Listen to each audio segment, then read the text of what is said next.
கூடிய சீக்கிரமே உங்கள் எல்லாரையும் நான் சந்திக்கிறேன்.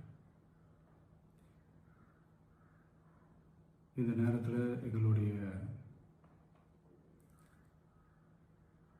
வழிகளை, எங்களுடைய நிலைமையை புரிஞ்சுக்கிட்டு எங்களுக்காக பேசின அரசியல் கட்சிகளை சார்ந்த நண்பர்கள், தலைவர்கள் அனைவருக்கும் என்னுடைய நன்றியை தெரிவிச்சுக்கிறேன். கிட்டத்தட்ட ஒரு 5 மாவட்டத்துக்கு பிரச்சாரத்துக்கு போனோம். இந்த மாதிரி எதுவுமே நடக்கல. ஆனால் கரூரில் மட்டும் ஏன் எப்படி நடக்குது, எப்படி நடக்குது? மக்களுக்கு எல்லா உண்மையும் தெரியும். மக்கள் எல்லாத்தையும் பார்த்துக்கிட்டு இருக்கிறாங்க. கரூரை சேர்ந்த அந்த மக்கள் அந்த உண்மையெல்லாம் வெளியில் சொல்லும்போது எனக்கு கடவுளே நேரில் வந்து இறங்கி அந்த உண்மைகள்லாம் சொல்கிற மாதிரி எனக்கு தோணுச்சு.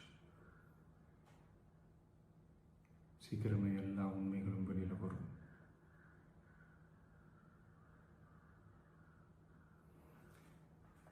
எங்களுக்கு தரப்பட்ட இடத்துல நாங்கள் போய் அந்த அந்த ஸ்பாட்டில் நின்று நாங்கள் பேசிட்டு வந்தோம். அதை தாண்டி எந்த தவறும் எங்கள் சைடில் நாங்கள் எதுவுமே செய்யலை.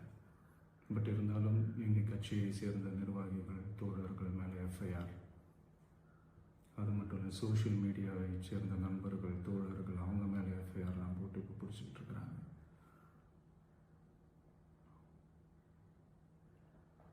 சிஎம் சார்,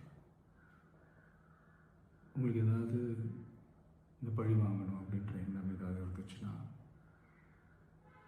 என்ன வேணாலும் பண்ணுங்க. அவங்க மேலே கை வைக்காதீங்க. நான் ஒன்று வீட்டில் இருப்பேன், இல்லை நான் ஆஃபீஸில் இருப்பேன். என்ன வேணாலும் செய்யுங்க. நண்பர்களே, தோழர்களே, நம்மளோட அரசியல் பயணம் இன்னும் ஸ்ட்ராங்காக, இன்னும் தைரியத்தோட